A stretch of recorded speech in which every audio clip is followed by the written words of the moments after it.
Well, today's scriptural passage is an interesting one that comes from the Gospel of Luke. Starts with verse 51, goes through, I think, 56. And it's important to know what happens prior to today's gospel passage.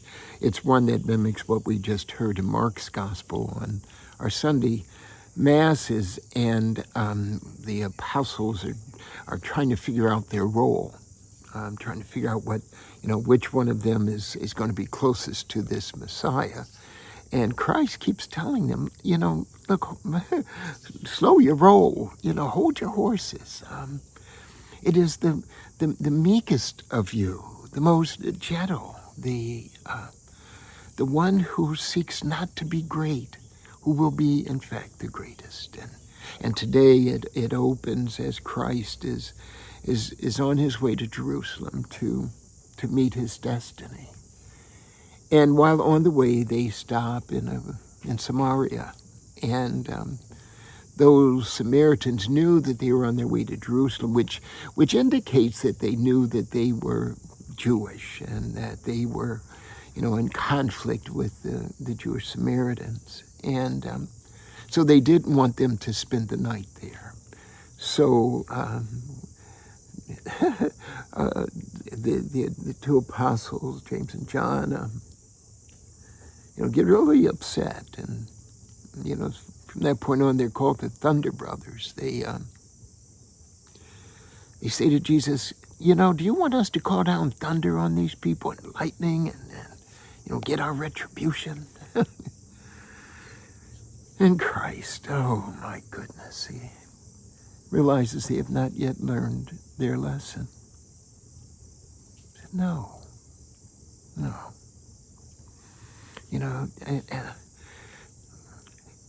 God is calling us to this profound understanding of what radical and sacred love is.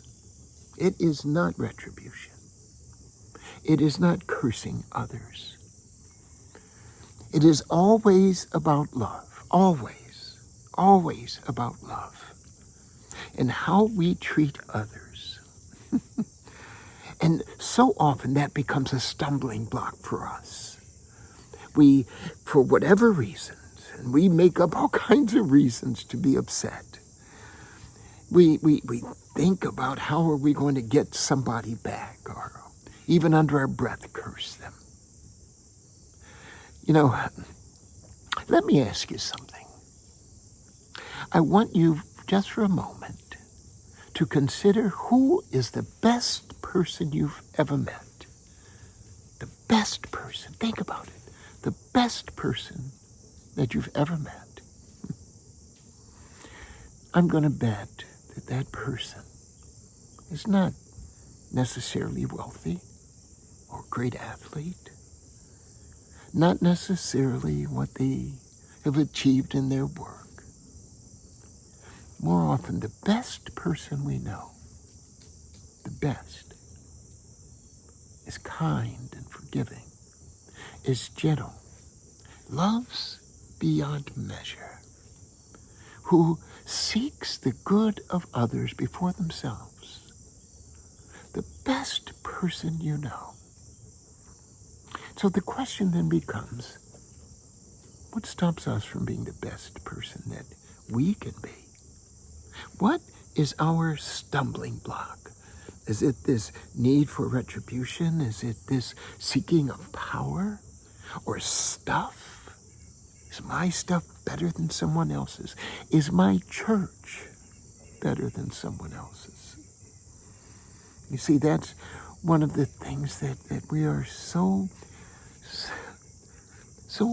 wedded to being the best, as opposed to being the best person. And the best person is one with love, as opposed to best person better than other people. When we're called to be the best that we can be to ourselves and to others, it isn't about things. It isn't about being better, and in order to be better, you put somebody else down. Otherized people, minoritized folks. That's what we're called to be and to do. to love the best way that we can. And in that morning when we wake up and we say, Lord, what are we going to do today? True answer is, I'm going to be the best that I can be by loving absolutely everyone, including myself.